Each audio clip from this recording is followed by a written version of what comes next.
பெரிய heroes comedy பெரிய heroes யாராவது கூட்டாங்க. எனக்கு கதை நாயகனா போகிறது எனக்கு என்னுடைய பயணம் அதுக்கு எந்த இடையூறு இல்லாமல் ஒரு வாய்ப்பு வந்து கண்டிப்பாக பண்ணுவேன். ஏன்னா அதுக்கு முக்கியத்துவம் கொடுக்க முடியாது. அவங்களுக்கு நான் ரெஸ்பெக்ட் பண்ணுவேன். கண்டிப்பாக நடிகர் தான் நான் எல்லாமே பண்ணுவேன். எனக்கு சரியாக இருக்கும் பட்சத்தில் பண்ணுவேன். நிறைய நகைச்சுவை நடிகர்கள் வந்ததுக்கப்புறம் கதாநாயகன் மாறிடுறாங்க. மாறினதுக்கப்புறம் அவரோட கேரியர் வந்து மாறுது. மீண்டும் நகைச்சுவைக்கு முக்கியத்துவம் கொடுக்க மாட்டேங்கிறாங்க.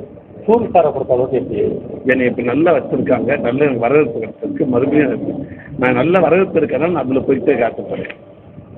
சமூக ஊடகங்களில் வந்து படம் ரீச்சான மறுநாளே வந்து நிறைய படங்கள் வந்து வந்துருக்கு. இன்னும் தொடர்ந்து இது பல வருஷம் வந்துக்கிட்டே இருக்கு. இதை பற்றி இது அதுக்கு மக்கள் வரவேற்பு கொடுக்கக்கூடாது. அதைத்தான் நான் ஒரு நல்ல படங்கள் வரப்போ பல கோடிக்கணக்கில் போட்டு படம் எடுத்துட்டு அந்த தயாரிப்பாளரும் அந்த நடுத்தவங்களும் இன்னும் சில மெயினாக அந்த பணம் போட்டு எடுக்கிற அந்த தயாரிப்பாளரும் டேரக்டர் குடும்பமே வந்து அந்த முதல் நாள் வந்து கும்பிட சாமியில் அந்த படம் என்ன ரிசல்ட் வரப்போகுது, மக்களோட வரவேற்பு எப்படி கிடைக்க போகுதுன்னு நினச்சி இருக்கிறப்ப இப்படி தவறான முறையில் இப்படி திருட்டுத்தன்மை இப்படி படங்கள் வெளியிடுறது மனசுக்கு ரொம்ப வேதனையாக இருக்குது. இன்னொரு குழந்தைய கொண்டு வந்து நம்ம அதை கொலை பண்ணுறது தரமாது.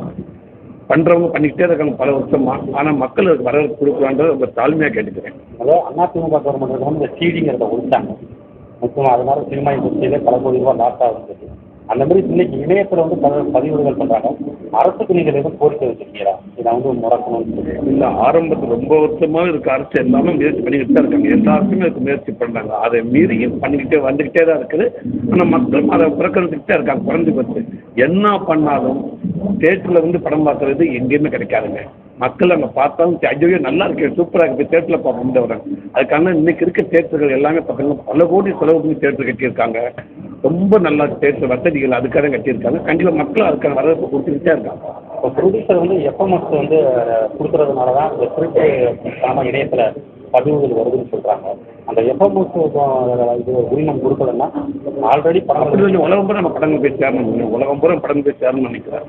ஆனால் நல்லது பண்ணணும்னு 4 பேர் நினைக்கிறப்ப அதில் 2 பேர் தவறான பயன்படுத்தணும்னு தான் நினைக்கிறாங்க. இங்கே அதுதான் இருக்குது. அதை மீறி மக்கள் அதுக்கான நல்ல விஷயத்துக்கான வரவேற்பு கொடுத்துட்டு தான் இருக்காங்க. சரி, ஆனால் எல்லாருடையும் உங்களை மாதிரி ப்ரொமோ பண்ணால் நல்லா இருக்கும். ஒரு சிலர் மட்டும் அந்த மாதிரி கேட்டு வந்து படத்தை வந்து ரீசெண்ட் டைமில் ப்ரொமோட் பண்ணுறாங்க.